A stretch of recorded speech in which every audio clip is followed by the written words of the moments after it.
Good morning, Scott here, known as Cantaloupe to some online, and I'm bringing a video to you on a subject that's interesting to me. It might be of interest to you or someone you know. And this is going to be about documentation and its role in creating policies versus communicating policies, which exist separate and apart from the documents themselves. And I'm going to hopefully make that make sense in just a moment. So this goes way back, this practice of creating things with policies and documents, that is to say symbolically. And a contemporary or modern example would be, for example, the US Constitution, where it is a misconception, a popular misconception, that the document itself creates liberties. It creates rights and inalienable freedoms. But this is, like I said, a misconception. It turns out the document itself, just like any codification of law that you'll find in any law book or courtroom, serves to remind people of what was described earlier as inalienable rights. That is to say, the document itself is guidelines. It's a a reminder in the case of ambiguity, a reminder of the spirit and the essence of what was discovered and established in objective reality that pertains to a working model of social behavior between people in a community, or human beings, that is. In other words, the document itself, such as the US Constitution or even the Bible, does not create policies or rules or behavior or really anything. What it does is it serves as a frame of reference of the spirit of something bigger, something more real that actually exists. It should sound funny on the surface that a document could create anything having no will of its own. And it turns out it doesn't. But this is a point of confusion for a lot of people. So connected to this idea in a spiritual sense, today is Sunday, by the way. I am waiting for the Catholic Church here in town to open. It's the only church in town that I have not visited yet. I've been to all the others, as an aside. And I want to mention that there is a spirit of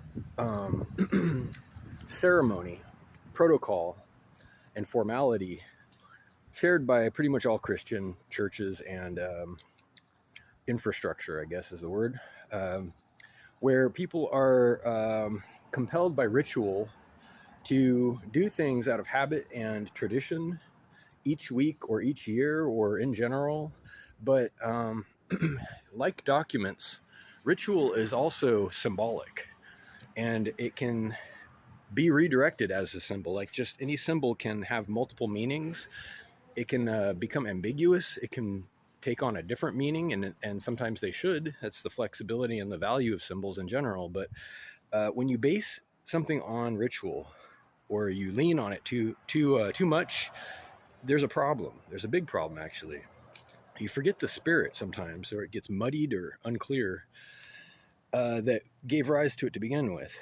The spirit, in this case, of Christian doctrine, of Christian ritual and tradition, is not complicated. It's really not, but it has become complicated by interpretation and reinterpretation of documents, and the endless repetition of what is considered to be sacred ritual, but which over the years has varied off course more than once. And I'm not trying to dig at Christianity. I think that it boils down to some very basic granular ideas, such as the golden rule. If you look through the Bible, you'll see the golden rule repeated in many different forms. It's one of the bigger ideas: do unto others as you would have others do unto you, specifically. And general goodwill, optimism, faith. It is expecting success, expectation of eventual success by way of taking a higher road, a higher moral road. A lot of ideas like that are prevalent in the Bible, among other things. But you see a lot of collectors in this culture. What do I mean by collectors? People who don't understand or even necessarily want to understand the principles behind the items, the idols, if you will. If that sounds familiar, it probably should sound familiar. False idols. There are considered sacred texts, many books that have been published and written and sold as sacred text and acquired by collectors, much in the same way as ceremony is leaned upon and stood upon by modern churches, unfortunately. And I'm not trying to be rude, but it's true.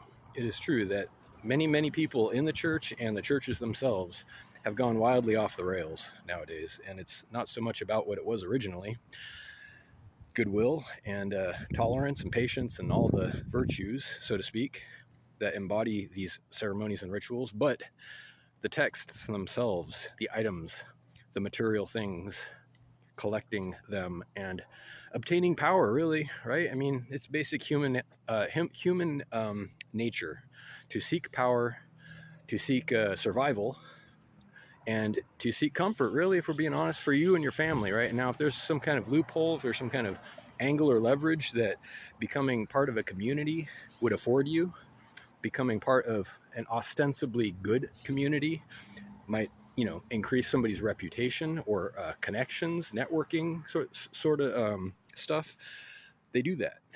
And they're not entirely honest many times about what they're doing. Even with themselves, they're not. So they collect so-called sacred items. They stand on ceremony. They fail to communicate the message many times. And they profit, personally. None of this should sound Christian, because it's not. None of that is Christian. So the good news is, that the truth, when told so as to be understood, will be believed. As a direct quote from Mr. Timothy Leary, the late Mr. Timothy Leary, a psychiatrist and a famous dabbler into shamanism and psychedelic experimentation, for better or worse. But when the truth is told so as to be believed, it is remembered, it is understood, and it is that easy to get this whole thing, Christianity, back on the rails. Not even complicated. It just has to be said in a way that people can hear and understand. And this has been the actual job of preachers, despite what they are currently doing. Anyhow, I hope everybody has a great day. Enjoy the Sabbath, and reach out with questions or comments to whitehotrobot@gmail.com. Thank you.